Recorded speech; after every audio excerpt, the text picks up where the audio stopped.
ஒரு மனிதன் முன்மாதிரியாக வாழ்வதற்கான அனைத்து வழிகாட்டல்களும் இந்த குர்ஆனிலே இருக்கிறது. ஆனால் ஹுதன் லில் முத்தகீன், யாருக்கு அல்லாஹ்வுடைய பயம் இருக்கிறதோ, யாருக்கு அல்லாஹ்வுடைய அச்சம் இருக்கிறதோ அவர்களுக்கு தான் இந்த குர்ஆன் நேர்வழி காட்டும்.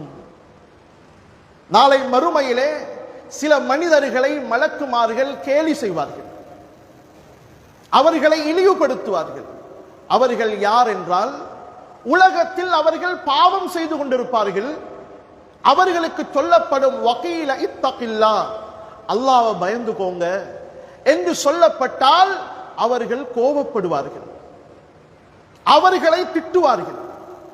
இந்த மனிதர்கள் கியாமத்திலே இருக்கின்ற பொழுது ஒவ்வொரு மலக்குமார்களும் அவர்களை கடந்து செல்கின்ற பொழுது சொல்வார்கள், உலகத்தில் நீதானே ஒரு பாவம் செய்கின்ற பொழுது அல்லாஹ்வை பயந்து கொள் என்று சொன்ன நேரத்தில் கோபப்பட்டு அவர்களோடு முரண்பட்டு அவர்களோடு கோபப்பட்டாய், அந்த மனிதன் நீதானே என்று சொல்லி மறுமையில் அவனை இழிவுபடுத்தப்படும். ஒவ்வொரு ஹுதுபாவிலும் கட்டாயம் இத்தகுல்லாஹ், அல்லாஹ்வை பயந்து கொள்ளுங்கள் என்று வசியத்து செய்ய வேண்டும்.